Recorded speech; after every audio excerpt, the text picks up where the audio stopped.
God, Father, Son, and Holy Spirit. Amen. Brothers and sisters, today is the celebration of the third Sunday of Lent. It's the veneration of the cross, where we bring out the cross before the congregation as a way of giving us some motivation to get through the second half of Lent. We are blessed to have the relic of the true cross with us, so that grace we get to venerate and capture that, get some strength from the cross of Christ, which is a weapon, as we hear. It's a weapon and a tool that saves. If the devil flees from it, and the devil is not, when we make the sign of the cross, the devil flees from us, and we feel safe. That's why on the back of the cross that we wear, the baptismal cross, it says save and protect, because that's what it does. It saves and protects. So today is a joyous celebration in the midway point of Lent. And in it we hear the sermon, or the Gospel of St. Mark. It's a gospel I'm sure we've heard time and time again, where Christ tells us that if we would like to follow Him, that we need to deny ourselves. We need to deny ourselves, pick up our cross, and follow Him. And that we should not be afraid of His teachings. So it's a warning that the cross is a heavy cross, right? The cross is our own personal cross. It's not His cross. The cross of Christ is there to save and protect us, and it has, but we have our own individual crosses to bear and to carry. And we know that the crosses in our lives are numerous, that we have afflictions and temptations. Just being a Christian alone is a cross, and that we have to bear those. But primarily the cross is to deny our own self-will. To deny our own self-will. That's what the Lord says, to deny ourselves. To deny ourselves those things which we, in our bodies and in our minds, those things which we feel like we need to do, but it's not necessary for our salvation. In fact, it may be a hindrance to our salvation.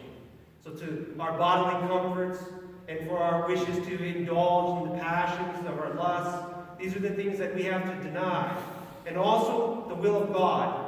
Giving up our own self-will for the will of God, for things that happen in our lives, circumstances that we fall into, that we have to accept them. And I think, brothers and sisters, this may be the largest battle of the cross, is to accept God's will over our own self-will. During Lent, the end of Lent, during Holy Week, we read from the book of Job. The book of Job is an Old Testament book. And Job is a character known as the righteous, the long-suffering Job.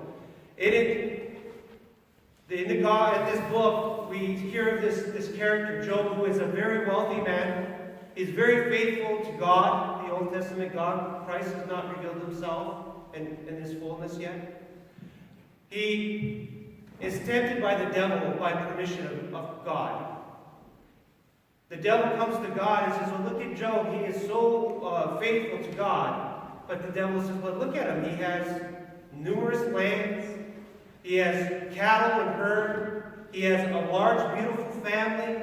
Of course he's faithful to God. He's never been tempted. He's never been had to have affliction in his life. And so the devil asks God, says, give me permission to be able to afflict Job.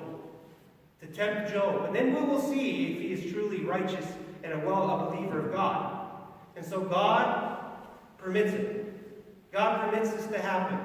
And so in an instant, Job's family is killed. His lands are taken away. And he comes down with a very horrible sickness, boils all over his body. And so this is in order to say, how good is your faith now? Where are you falling in line with God now? And so, to top it off, his wife, Job's wife, who still remains, starts to tell him, to tempt him to kind of scorn God for doing this. And Job's friends start to abandon him and say, truly you must have sinned in some way for this to befall on you. You must have sinned some way. So he had no even recourse to his friends. No one to comfort him there.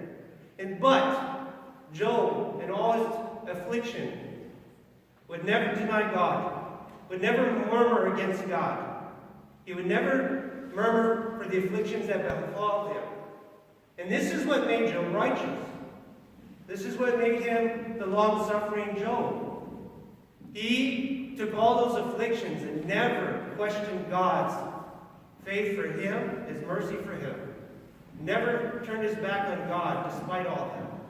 So how many of us would be put in that situation and not murmur against God, not have doubts about God's love and mercy for us? This, brothers and sisters, is our self-will fighting with God's will in our lives. Our self-will makes us think that we do not deserve these afflictions. We do not deserve these persecutions. And yet God sent it upon us in order to try us, to see how faithful we would be. Without trial and persecution, our faith is nothing. It's not tried. It's not tested. It's like a brand new car that's never been on the road. We don't know how it's going to perform. We perform when we are put under pressure. And so this is why the book of Job, this is a story that is told in order for us to understand that we should never murmur against God, that we should always accept his will over our own. And God's will is that we be faithful to him, and that we have long patience and endurance in the faith. So another part of our self-will of giving up is to be faithful to God, even in the little ways, brothers and sisters. Not just in times of affliction and trial, that we turn to him and we don't murmur against him. Those are big moments in our lives that we're tried. But every little day we have a cross to bear. How do we treat our brother? Do we pray day in, day out? It's a cross to get up every morning and do your morning prayers. Before you lay your head down on your bed to do your evening prayers when you're tired. It's a cross. It's a cross, but we have to put away our self-will, the will of our tired flesh, our bodies, and to do what God wants us to do, is to pray and have communion with him at that moment. It is a cross in order to come to church frequently for the services. It's a cross every time we come and we pray before the Lord, because the world does not want us in church. The devil does not want us into the church. So there's a cross to bear. So in big ways and in small ways, brothers and sisters, we have to deny ourselves. And we have to pick up our cross, which I believe is the denying of our will, those things that go against God's, and to follow him, to be true disciples of Christ, and never to be ashamed of it, brothers and sisters.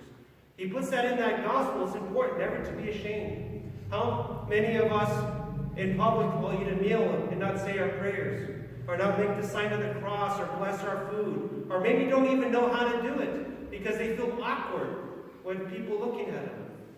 Do not be ashamed of your faith, brothers and sisters, or God might be ashamed of you when the angels come. That's what he says. So today is a joyous day. It's a joyous day because we know that the cross saves, that through Christ's crucifixion on the cross, that all of us have the ability to have our own salvation. But we still have a cross of our own to bear in order to make that in its fullness. To make Christ's cross worth something, we have to bear our own. And I would like to just emphasize over and over again, it's the denial of our will. The will that goes counter to God's will. We have to crush it. And we have to do it day in and day out in little ways, so that when we have a big trial like that of Job, we'll be found worthy.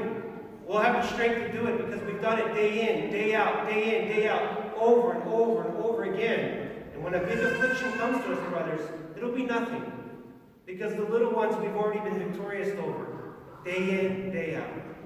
In the name of God, Father, Son, and Holy Spirit. Amen.